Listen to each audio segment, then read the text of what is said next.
कि आप उनकी बात सुनते हैं, हमको देखते हैं, तो आप नाव क्यों उलटते हैं, उनकी अकल क्यों नहीं उलट देते हैं? आपके लिए नाव क्यों उल्टो, उनकी बुद्धि उलट दो। तो महाराज ये जो प्रेमी होते हैं वो प्रत्येक बोली में प्रेम ही समझते हैं, और जब बोलते हैं वो तो जो भीतर रहता है ना वही तो निकलता है। ये जो लोग हुक्का पीते हैं उनको मालूम होगा कि हुक्के की नली में से जो वो हवा निकलती है ना, धुआं, तो वो नली में बैठ जाता है, वो किट बैठ जाती है।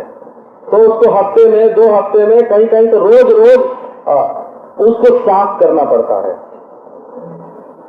अब उसमें से जो धुआं निकलती है, धुआं निकलता है, हवा निकलती है, उसमें दुर्गंध होती है ना?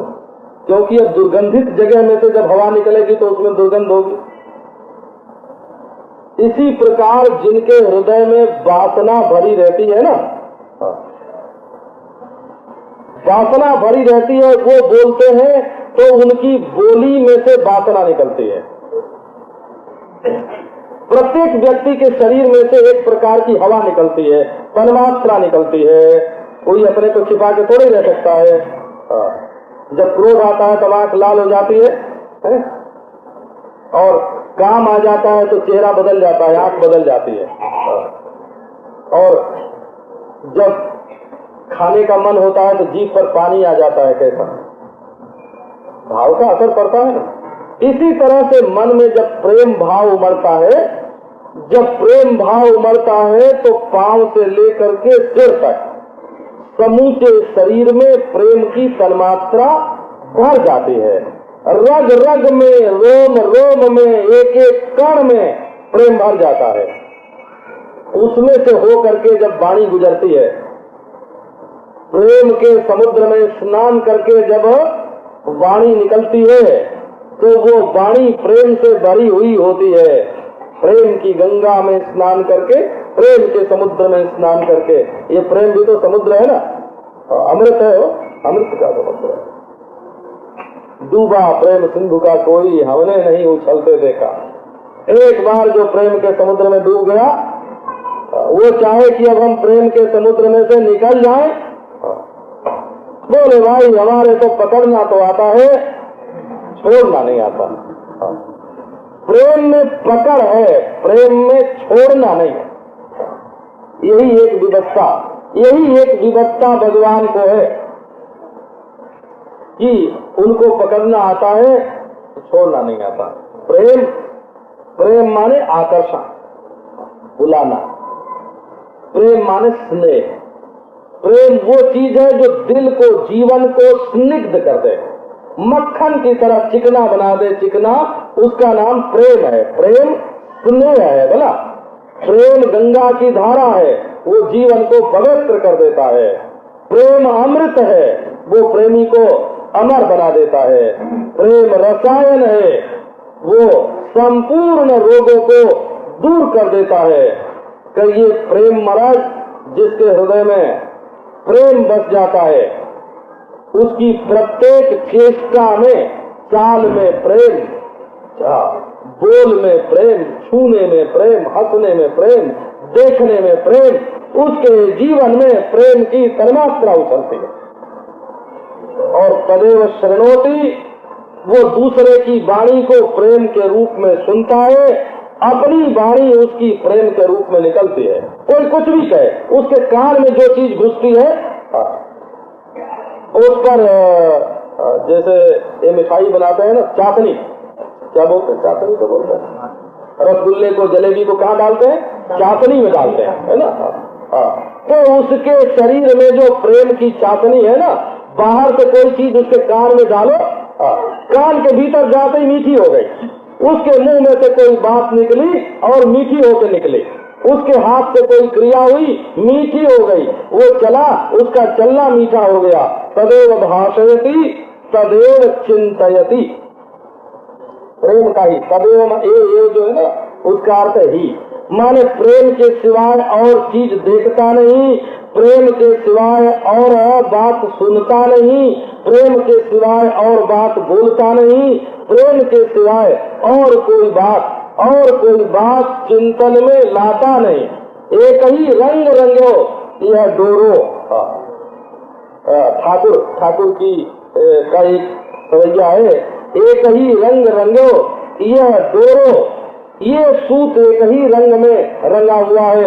ठाकुर चित्त की वृत्ति यही। उसने अंत में कहा है, बावरी वह अखियां जल जाए जो सावरो छाड़ी निहारती गोरो। कभी बावरी अखियां वे पगली आंखें जल जाएं जो सावरे सलोने प्राण प्यारे नंद नंदन श्याम सुंदर को छोड़ करके दूसरे को देखती हैं। वो कहते धोखे दूसरो नाम कढ़े रसना मुख काढ़ी हलाहल बोरो। अगर धोखे से भी दूसरे का नाम निकले तो जीभ को निकाल करके मुंह में से जहर में डुबो दूं। अगर धोखे से भी दूसरा नाम निकल जाए तो जिन आखिन में यह रूप बसो उन आखिन से अब देखिए का। जिन आंखों में श्याम सुंदर का ये प्रेम रूप बस गया, उन आंखों से अब देखना क्या। तो प्रेमी का जो चित्त है उसका चिंतन क्या, सदैव चिंतयति। तो चिंतयति में 4 विभाग होता है। वो चिंतयति के 4 हिस्से होते हैं। एक तो संकल्प होना है, तो भाई चले ये संकल्प हुआ कि कहाँ चले, तो सजनी चल उस देश मेरे, सजनी उस देश में चलो जहाँ अपने प्यारे मिलते हैं। उस देश में जहाँ जाने से वे मिलते हो वहाँ चलो, ये संकल्प हुआ। कभी वृंदावन चलना है, कभी वृंदावन चलो, ये मन की स्थिति हुई। कब राधा वल्लभ में चले कि राधा रमण में चले, ये विकल्प हो गया ना मन में। ये चित्त की स्थिति हुई, ये भी चिंतन है वहाँ। लेकिन दोनों कृष्ण ही है, बोला दोनों प्यारे ही है, दोनों प्रेम ही है। उनके पास राधा रमण की बातें बिहारी ये राधा वल्लभ। उसके मन में यदि दुविधा भी है तो भगवान को लेकर के ही दुविधा है। उनसे सवेरे मिले कि दोपहर मिले कि शाम मिले, है ना, उन्हीं के बारे में तो दुविधा है ना। संकल्प है तो उन्हीं के बारे में, दुविधा है तो उन्हीं के बारे में, बोला। और अब अकल लड़ाई है, युक्ति सोचनी है, युक्ति निकालनी है, बुद्धि से काम लेना है, तो बुद्धि काहे के लिए, कौनी के लिए। और जब कभी अहंकार आता है तो क्या बोले, हम उनके हैं। ये चिंतयति में संकल्प, विकल्प, विचार और अहंक्रिया, ये चारों जो प्रेमी के जीवन में होती है, अपने प्यारे से संबंध रखने वाली, प्रेम से संबंध रखने वाली होती है। अस अभिमान जाय जनि भोरे, मैं सेवक रघुपति पति मोरे। अभिमान रहे, लेकिन ये अभिमान रहे कि हम उनके हैं और वे हमारे हैं। ये कहते हैं 3 पद्धति होती है। हम उसके हैं, तो हम उसके हैं, इसमें अपना प्यारा कहीं छिपा हुआ है, आपके सामने नहीं है। बोले हम तुम्हारे हैं, इसमें प्यारा सामने है और अपने को उसका बना रहे हैं। और तीसरा तुम मेरे हो, बोला तुम मेरे हो, इसमें प्रियतम पर ही स्वत्व की स्थापना है। इसको 3 शब्द बोलते हैं, तदीयता, त्वदीयता और मदीयता। हो मैं तुम्हारा हूँ, इसमें समर्पण है, और तुम मेरे हो, इसमें स्वत्व है। श्री राधा रानी श्याम सुंदर पर एक दिन बहुत रोष्ट हुई, बहुत नाराज हुई।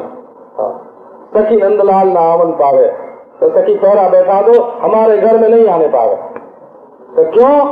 तो वो हमारा हो करके दूसरे की ओर देखता है, हमारा होकर दूसरे की ओर जाता है, हमारा है, उस पर हमारा स्वत्व है। जहाँ हम बैठावेंगे वहाँ बैठना पड़ेगा, जहाँ जो हम खिलावेंगे वो खाना पड़ेगा, जब नचावेंगे जब नाचना पड़ेगा, हमारा है, हम भी कुछ है। ये कोई बात है?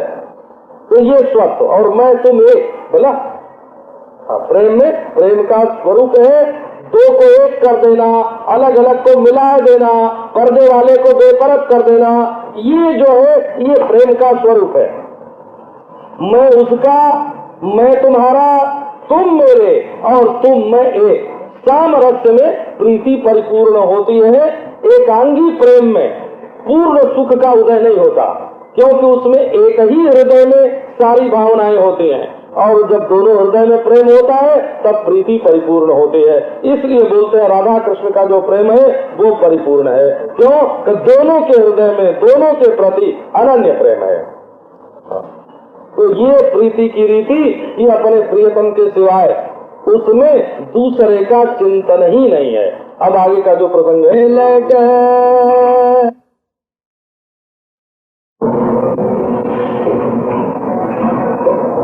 विश्वं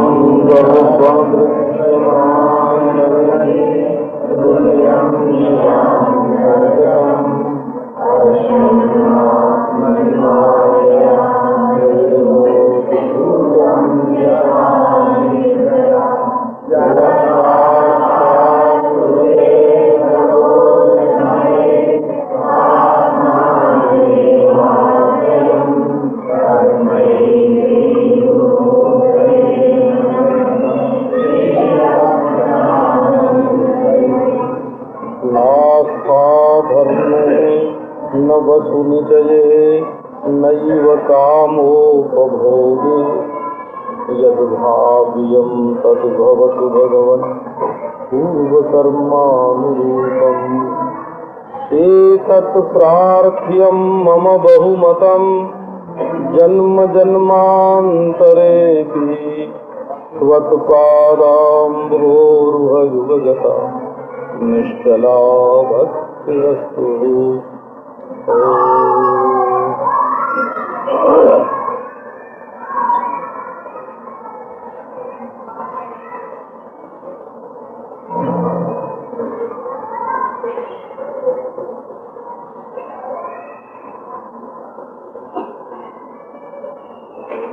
प्रेम लक्षणा भक्ति का निरूपण किया। प्रेम का स्वरूप अनिर्वचनीय है। वो मूक के आस्वादन के समान है, किसी पात्र में प्रकाशित होता है और गुण दृष्टि से नहीं होता है, और प्रेमी के हृदय में कामना नहीं होती है। प्रियतम में तो गुणों की खोज नहीं करनी पड़ती, नैसर्गिक सहज स्वाभाविक होता है। और प्रेमी में कामना नहीं होती है,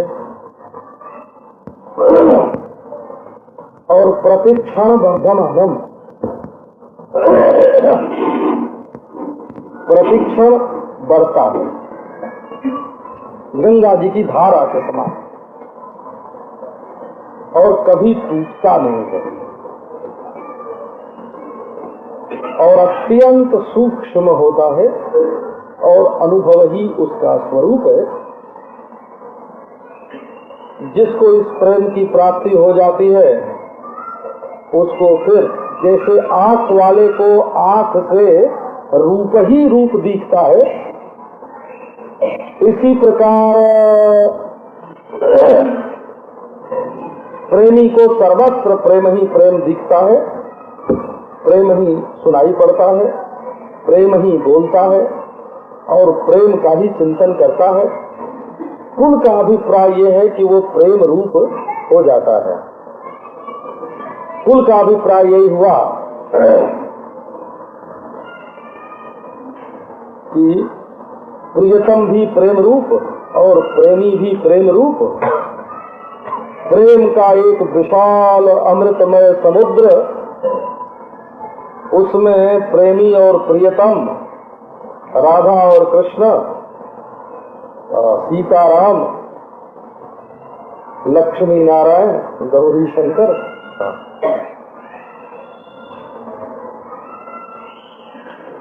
दो लहर की तरह उस प्रेम के अनंत महासमुद्र में उठते हैं, आपस में मिल के एक हो जाते हैं। दाएं वाला बाएं और बाएं वाला दाएं, अनंत क्रीड़ा, अनादि अनंत क्रीड़ा होती रहती है। इस प्रकार प्रेम के समुद्र में क्षण क्षण नवीन राधा, नवीन कृष्ण, प्रतिक्षण नवीन मिलन, प्रतिक्षण में श्री राधा रानी प्रथम समागम लज्जिता है। गीत गोविंद में इस शब्द का प्रयोग किया हुआ है राधा रानी के लिए। प्रथम समागम लज्जितया पटु चाटु शतैर अनुकूलम। क्षण क्षण जब राधा कृष्ण मिलते हैं तो यही मालूम होता है नए नए मिले हैं। पूछते हैं तुम किस गांव की गोरी हो,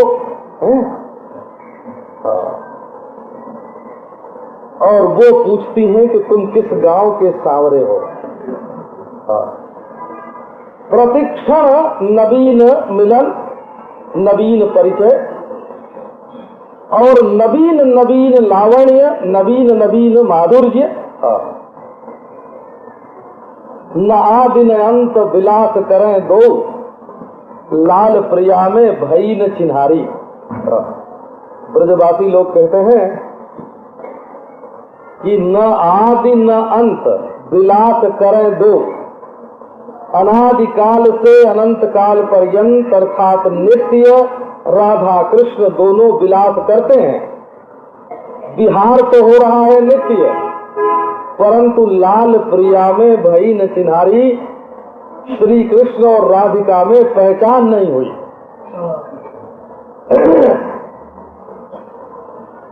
आगे पीछे की याद कौन करे? तो पहले हम कभी मिले थे, भूत की स्मृति में वर्तमान को खो देना ये कोई बुद्धिमानी की बात है? हमको कल क्या हुआ था उसकी याद करने लगे और आज का मजा ही चला गया। तो भूत की स्मृति में वर्तमान को खो देना,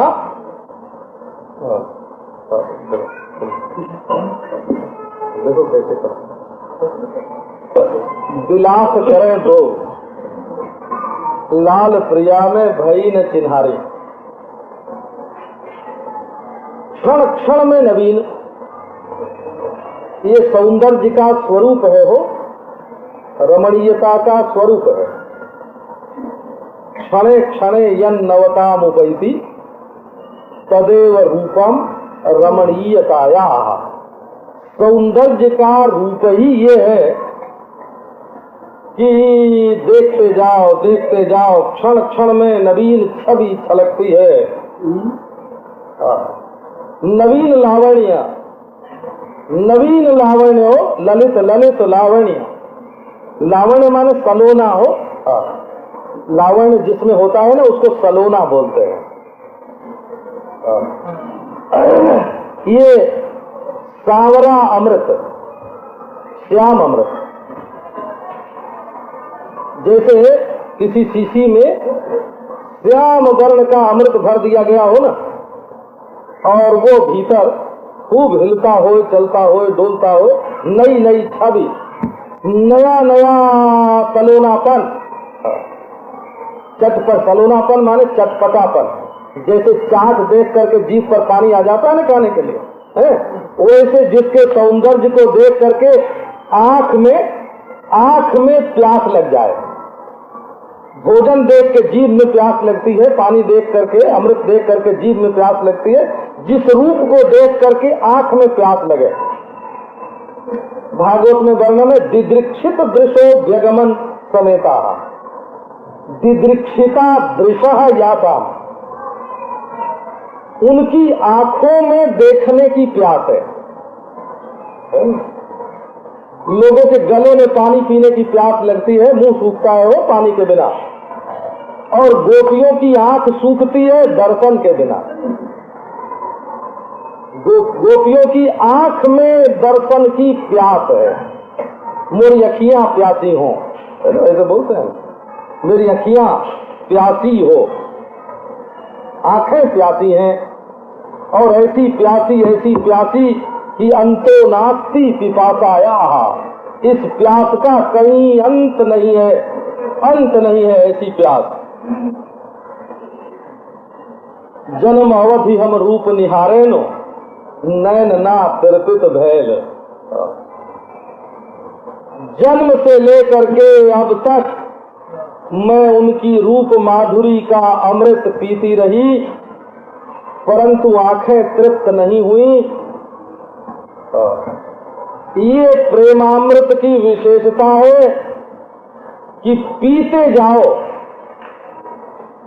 न प्यास घटेगी, न तृप्ति होगी, न उबोगे। ये प्रतिक्षण नव नव नव नव नवायमान इसको बोलते हैं। तो ये प्रीति की रीति सूरदास जी ने इसका वर्णन किया है।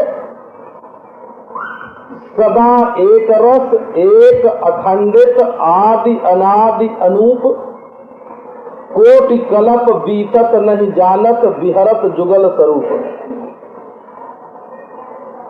सदा एक रस, परिणामी नहीं कहना, भिखारी नहीं कहना हो, सदा एक रस और एक अखंडित आदि अनादि अनूप।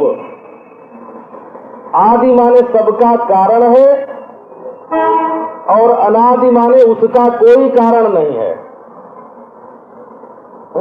आदि माने सबका कारण और अनादि माने उसका कोई कारण नहीं। आदि अनादि अनूप, जो पकड़ में आ जाए उसको आदि बोलते हैं और जो पकड़ में ना आवे उसको अनादि बोलते हैं। ये वैष्णव ने आदि अनादि शब्द का बड़ा विचित्र अर्थ किया है। एक लघु भागवतामृत ग्रंथ है, उसमें अनादिरादिर गोविंद सर्व कारण कारणम, ये बृहद ब्रह्म संहिता के इस श्लोक का जहाँ अर्थ किया है, अनादिरादिर गोविंद सर्व कारण कारणम।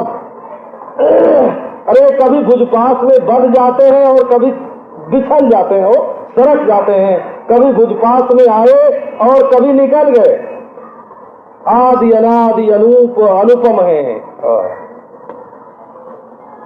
इनकी उपमा सृष्टि में और कहीं नहीं है, ना तस्य प्रतिमा अस्ति। इनका प्रतिमान सृष्टि में दूसरा है नहीं। कोटि कल्प बीतत नहीं जानत विहरत जुगल स्वरूप। कोटि कल्प कब बीत गया इसको जानते ही नहीं। माने काल से जो देरी आती है, काल परिच्छेद जो है ना, वो मिलन में जो विलंब हो गए, देरी हो गए, दूरी आती है देश परिच्छेद में और देरी आती है काल परिच्छेद में। तो न वहां देरी है न दूरी है, न वहां देरी है न दूरी है। बोले तत्व दो है, तत्व भी दो नहीं है, अखंडित है दोनों। क्या कोई कर्म मूलक आकार का निर्माण है क्या? नहीं, कर्म मूलक भी नहीं है। ऐसा तो प्रकृति का स्वभाव है क्या? नहीं, स्वभाव भी नहीं है, वहां प्रकृति नहीं है। तब गुणों का सम्मिश्रण है क्या? ना, ये तो भगवान की आह्लादिनी शक्ति का नहीं, आह्लाद स्वरूप का। शक्ति और शक्तिमान, तो शक्ति तो कार्यगम्य होती है। ये जो आह्लाद है भगवान में, ये कार्यगम्य आह्लाद नहीं है, स्वरूप भूत आह्लाद है। और इस स्वरूप भूत आह्लाद का सहज प्रकाश, सहज विकास, सहज विलास, ये मधुमय, रसमय, लास्यमय, ये भगवान की लीला, ये भगवान की क्रीड़ा। कोटि कल्प बीतत नहीं जानत विहरत जुगल स्वरूप। ब्रह्मणे ब्रह्म जृंभते। ये ब्रह्म में ब्रह्म का विलास है, माया में ब्रह्म का विलास नहीं है, प्रकृति में ब्रह्म का विलास नहीं है, पंचभूतों में ब्रह्म का विलास नहीं है, ब्रह्म में ब्रह्म का विलास है। ब्रह्मणे ब्रह्म जृंभते।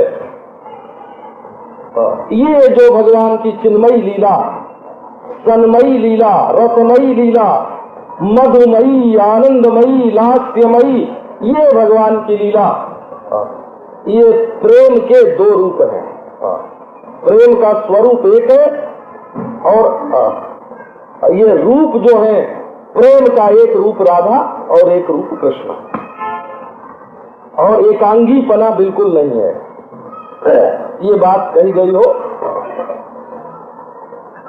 प्रेम में जहां एकांगीपना होता है, एकांगीपना आप जानते हैं, एक तो प्रेम करे दूसरा न करे, इसको एकांगी प्रेम बोलते हैं। जैसे चकोर चंद्रमा से करता है, चंद्रमा चकोर से प्रेम नहीं करता, चकोर चंद्रमा से करता है। तो बोले आधा ही प्रेम हुआ ना। प्रेमी और प्रीतम में से एक अधूरा जो है वो प्रेम में तड़फड़ा रहा है। तो चातक का में जल बिंदु से प्रेम है, स्वाति बिंदु से प्रेम है, और स्वाति बिंदु का चातक से प्रेम है कि नहीं? कुमुदिनी का चंद्रमा से प्रेम है, पर क्या चंद्रमा का कुमुदिनी से प्रेम है?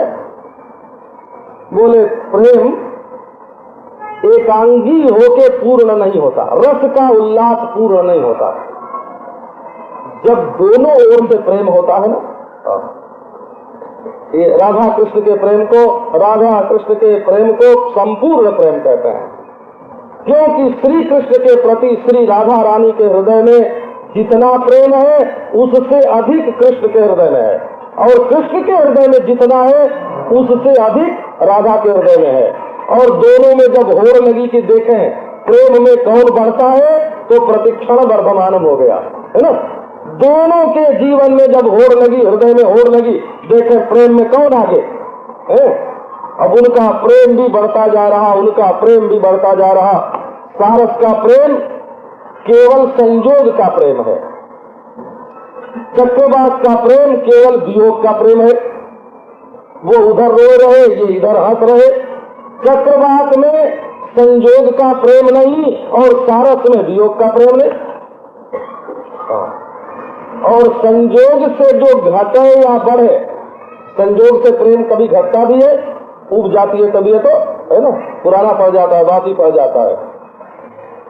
तो बोले नहीं, संयोग से जो घट जाए तो भी सच्चा प्रेम नहीं, और संयोग से जो बढ़ जाए तो भी सच्चा प्रेम नहीं, और वियोग से जो घट जाए वो भी सच्चा प्रेम नहीं, और वियोग से जो बढ़ जाए वो भी सच्चा प्रेम नहीं।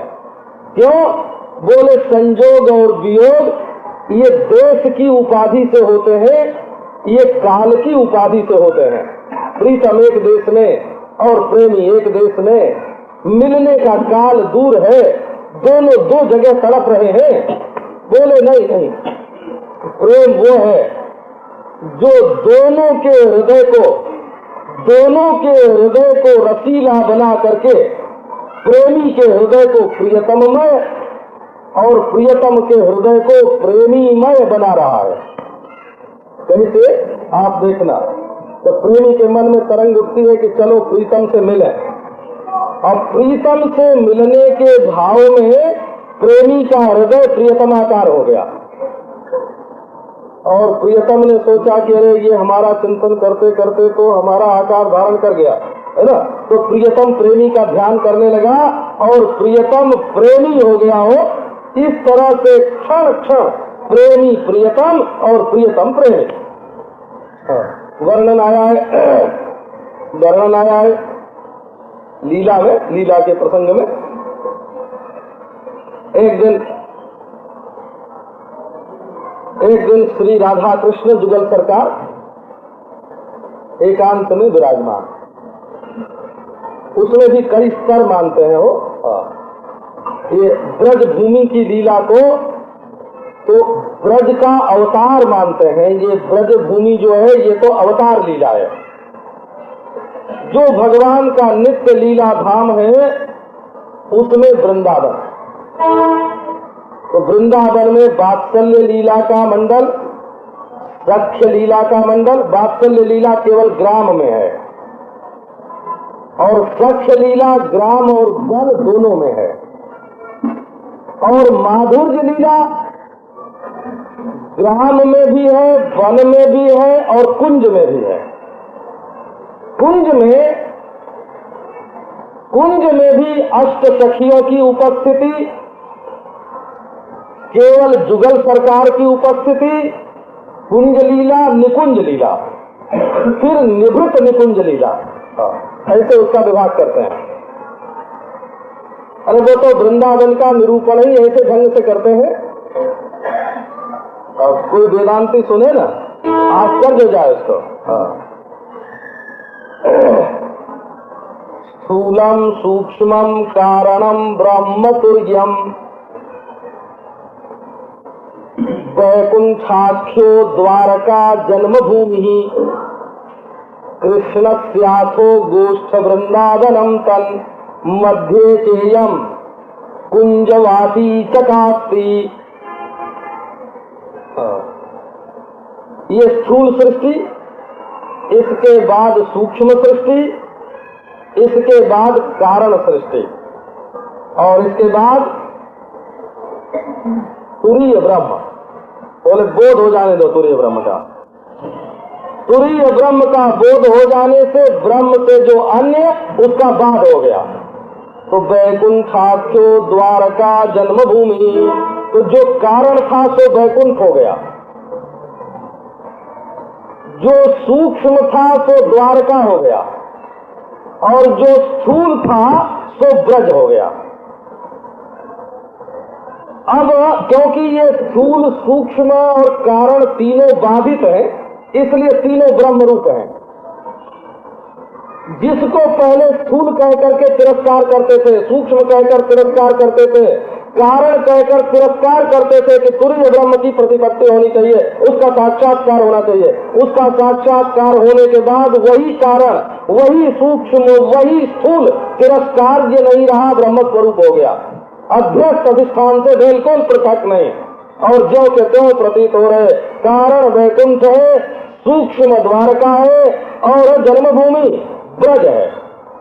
अब कृष्ण स्याथो गोष्ठ वृंदावनम तत, इस ब्रज भूमि में जो ब्रह्म का प्रकाश है, परमात्मा का प्रकाश है, वृंदावन में जैसे हृदय की उपाधि से, जैसे मनुष्य के शरीर में सर्वत्र आत्मा होने पर भी हृदय में विशेष है, क्योंकि हृदय में ग्रहण की योग्यता अधिक है। अब उस वृंदावन में कुंज, कुंज में निकुंज, निकुंज में निवृत्त निकुंज, निवृत्त निकुंज में राधा कृष्ण जुगल सरकार विहार कर रहे, और ऐसा विहार कर रहे जहां मान विरा भ्रम कौन लेश जा, जहां मान नहीं, विरा नहीं और भ्रम नहीं। देखो भ्रम एक काल में होता है और एक काल में नहीं होता है, और विरह एक देश में प्रीतम हो और प्रेमी न हो तब होता है, और मान का मान जब एक विषय में अहम होता है, ये मैं ये नहीं है, तो वहां देश काल और विषय का भेद नहीं होने के कारण विरह मान भ्रम को न लेस जा। अब निकुंज की बात करते हैं। निकुंज में श्री राधा कृष्ण जुगल सरकार विराजमान पलका में।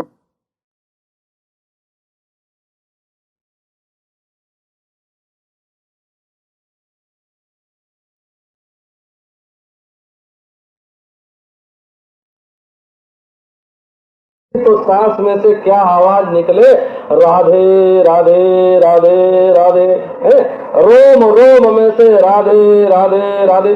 जब तक सावधान रहते हैं तब तक दबाए रखते हैं, जब असावधान हो जाते हैं तो दबता नहीं है। जो ध्वनि होने लगी, मैंने एक ऐसा भक्त देखा हो, अपने घर पर एक दिन सोए हुए थे, एक भगत जी आए हुए थे, तो हम लोग एक ही चारपाई पर सो गए। अब सो गए तो जब उनकी सांस बढ़ी, अरे ऐसा भगवान नाम निकले सांस में से, मुंह से वैसे कभी नहीं लेता था हो, हमने कभी देखा नहीं वैसे, जागृत अवस्था में नाम लेते नहीं देखा, जब सो गया और सांस बढ़ी तब ओम नमः शिवाय, ओम नमः शिवाय, ओम नमः शिवाय, ओम नमः शिवाय सांस के साथ वो महाराज ध्वनि बांध करके राग के साथ, ताल के साथ। एक विचित्र, जिसका अभ्यास हो जाता है, जिसका अभ्यास हो जाता है उसके रोम रोम से भगवान का नाम निकलता है। एक प्रसंग है कि एक बार महाराज बड़े बड़े देवता लोग श्री कृष्ण का दर्शन करने के लिए आए थे। अब जो जाए सोई जा करके वहां मोहित हो जाए श्री कृष्ण के शरीर में से तो राधा नाम की ध्वनि, संगीत, दिव्य संगीत निकल रहा। राधा रानी ने देखा तो उनको बड़ा आश्चर्य हुआ कि प्रियतम के हृदय में मेरे प्रति इतना प्रेम कि वो रग रग में, रोम रोम में व्याप्त हो गया और श्वास श्वास में मेरा नाम निकल रहा। ये प्रेम देख करके उनका हृदय ऐसा भरा कि वे बोलने लगी कृष्ण कृष्ण कृष्ण कृष्ण, और कृष्ण कृष्ण बोल करके वो बेहोश होके गिर पड़े। जब कृष्ण कृष्ण ध्वनि हुई और बेहोश होके गिरी तो श्याम सुंदर को चेतना आ गई। होश में आए तो क्या देखते हैं कि प्रिया जी के रोम रोम से कृष्ण कृष्ण कृष्ण निकल रहा है और वो बेहोश पड़ी है। बोले अरे इतना प्रेम, राधे राधे राधे राधे जोर से चिल्लाए और वो भी बेहोश होके गिरे। तो प्रिया जी राधे राधे सुन के होश में आ गई। देखती है तो फिर वही दशा। अब ऐसे बार बार वो होश में आवे और फिर वो बेहोश होए और वो होश में आवे तो वो बेहोश होए। घंटों बीत गया। ललिता सखी बाहर, उसने कहा ये क्या हुआ आज है, बस राधे राधे कृष्ण कृष्ण यही आवाज सुनाई पड़ रही, ये दोनों कर क्या रहे। जाके देखा अंकस्थिते दैते किमपि प्रलापम, गोद में प्रीतम और मुंह से हो रहा प्रलाप, हाँ कृष्ण हाँ कृष्ण हाँ कृष्ण। थोड़ी देर के बाद हाँ राधे हाँ राधे हाँ राधे। बोले अरे ये संयोग में ये वियोग की संवित्ति, ये वियोग का संवेदन कैसा। तो महाराज ये संयोग में भी वियोग और वियोग में भी संयोग बना देने वाला ये प्रेम है। देश की दूरी से ये घटता बढ़ता नहीं, काल की देरी से ये घटता बढ़ता नहीं, परिच्छिन्न शरीर को लेकर के इसमें अभिमान की उत्पत्ति नहीं होती। ये तो मसाला एक है, शरीर का उपादान है एक प्रेम, उसका नाम है आनंद, उसका नाम है आह्लाद स्वरूप। दोनों के शरीर का मसाला है एक, और उसमें आकृति कभी बनती है प्रेमावेश में। प्रेमावेश में कृष्ण राधा आकृति हो जाते हैं और राधा कृष्णाकृति हो जाती है, क्योंकि तत्व तो एक ही है। भाव से ही गोरापन और भाव से ही कालापन। ये गोरापन और कालापन ये रंग कोई प्राकृत नहीं है, ये भाव की अभिव्यक्ति है। ये श्यामता जो है ये भाव की अभिव्यक्ति है, ये पीतिमा जो है ये भाव की अभिव्यक्ति है। तो असल में दोनों में रस एक, तत्व एक, वस्तु एक, ऐसा ये प्रेम स्वरूप। इसलिए जिसको प्रेम की उपलब्धि होती है, जिसको प्रेम मिलता है, सचमुच जिसको प्रेम मिल जाता है, उसको सारस वाला केवल संयोगकालीन प्रेम नहीं, उसको चक्रवात वाला केवल वियोगकालीन प्रेम नहीं, और उसको एकांगी नहीं कि चकोर चंद्रमा से प्रेम करता है। बिना दोनों का प्रेम एक में मिले, प्रेम का सामरस्य, प्रेम का सामंजस्य, प्रेम का सामरस्य, प्रेम का ऐकरस्य हो, एक रसता प्रेम की, दोनों के मिलकर एक हुए बिना होती नहीं। इसीलिए जिस प्रेमी को प्रेम तत्व का साक्षात्कार होता है, उसके लिए तत्प्राप्य तदेव अवलोकयति तदेव शृणोति। जैसे ब्रह्मज्ञानी के लिए वर्णन आता है, यत्र यत्र मनो याति तत्र तत्र समादया, देहाभिमाने गलिते विज्ञाते परमात्मनि यत्र यत्र मनो याति। जहाँ जहाँ मन जाता है वहीं परमात्मा है। बोले जैसे जिज्ञासु लोग मुमुक्षु लोग निधिध्यासन करते हैं। यद्यत् पश्यति चक्षुर्भ्याम तत्तद आत्मेति भावयेत्, आंख से जो देखते हैं सो आत्मा। यद्यत् शृणोति कर्णाभ्याम तत्तद आत्मेति भावयेत्, जो कान से सुनते हैं सो आत्मा है, जो आंख से देखते हैं सो आत्मा है, जो त्वचा से छूते हैं सो आत्मा है। ये उपनिषदों में निधिध्यासन की ये प्रत्याहार के नाम से एक प्रणाली दी हुई है कि जो हम नाक से सूंघते हैं सो ब्रह्म, जो त्वचा से छूते हैं सो ब्रह्म, जो रसना से रस लेते हैं सो ब्रह्म। इसको यूं कहो कि प्रेमी जो देखता है सो प्रेम ही प्रेम। तो तत्प्राप्य का ऐसा भी अर्थ करते हैं, तत्प्रेम प्राप्य तमेवावलोकयति, तदेव नहीं तमेव, ऐसा पाठ हो, तमेव अवलोकयति तमेव शृणोति। जब प्रेम मिल जाता है तब अपने प्रियतम को ही देखता है। जहाँ देखता हूँ वहाँ तू ही तू है, प्रियतम के सिवाय और कुछ दिखता ही नहीं। बोले अच्छी जगह दिखता होगा और बुरी जगह तो नहीं दिखता होगा। बोले नहीं बाबा, वो अच्छी बुरी जगह नहीं होती, आंख होती है। बोला जिसकी अच्छी दृष्टि है उसको सब जगह अच्छा है, और जिसकी दृष्टि बुरी है उसको सब जगह बुरा है। पापी सर्वत्र पापमाशंकते, पापी सब जगह पाप की आशंका करता है। पुण्यात्मा को सब पुण्यात्मा दिखता है, और जो प्रेमी है उसको सब जगह अपना प्रियतम दिखता है। नारायणमयम धीरा पश्यन्ति परमार्थतः, परमात्मा पर दृष्टि है उसकी। तो तमेवावलोकयति, जहाँ दृष्टि पड़ती है, जित देखो तित श्याममयी है। ब्रज में गाते हैं, जहाँ देखते हैं वह श्याम ही श्याम। ये देखो श्याम, ये देखो श्याम है, ये देखो श्याम, तो श्याम ही श्याम। ब्रज में ऐसे लीला करते हैं ना, तो ऐसे गाते हैं, ये देखो श्याम, ये देखो श्याम, ये देखो श्याम, श्याम ही श्याम।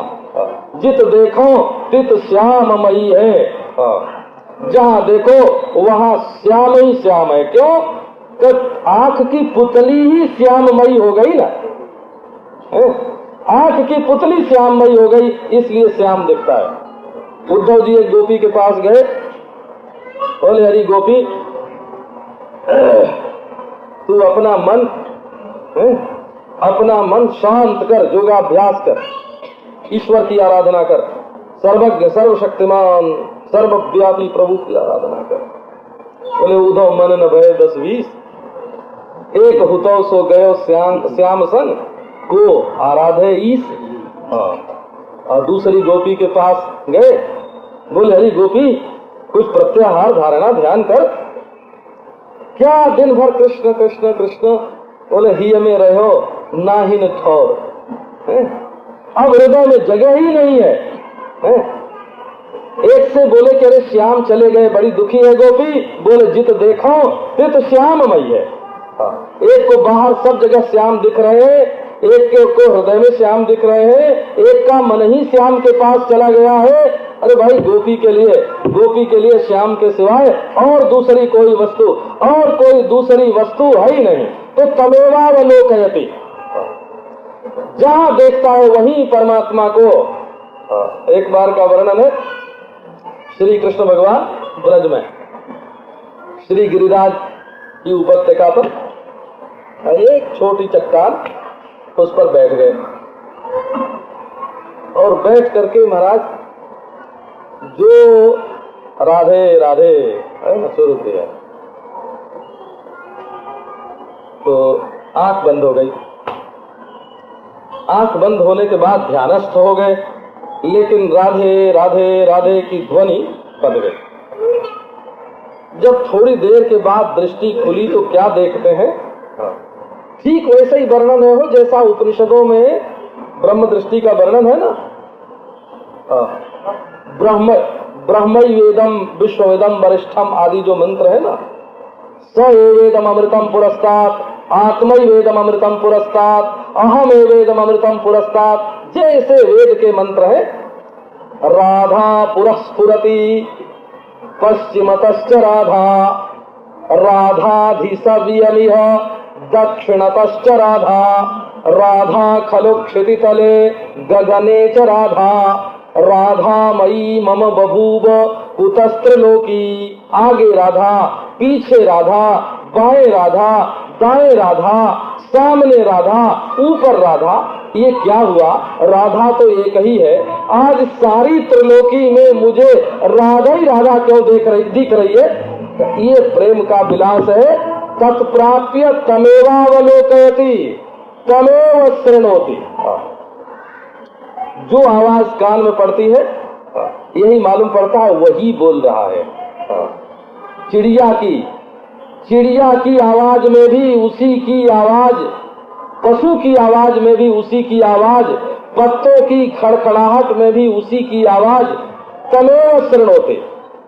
जयदेव जी ने एक वर्णन किया है गीत गोविंद में, पतति पतत्रे विचलति पत्रे, पतति पतत्रे विचलति पत्रे शंकित भवदुपयानम रचयति शयनम सचकित नयनम पश्यति तव पंथानम। पतति पतत्रे, जब चिड़िया उड़ती है, विचलति पत्रे, जब पत्ते खड़कते हैं, शंकित भवदुपयानम, उसको ऐसा मालूम पड़ता है ये उन्हीं चरणों की ध्वनि है। वह पगधुनी मेरी पहचानी है ना, मैं श्री कृष्ण के चरणों की ध्वनि पहचानती हूँ। ये चिड़िया के उड़ने की आवाज नहीं है, उनके चरणों की ध्वनि है। ये पत्ते की खड़खड़ाहट नहीं है, ये तो उनके चरणों की ध्वनि है। ये बांस कीचक की आवाज नहीं है, बंसक ध्वनि नहीं है, ये तो वंशी ध्वनि है। मैं पहचानती हूँ।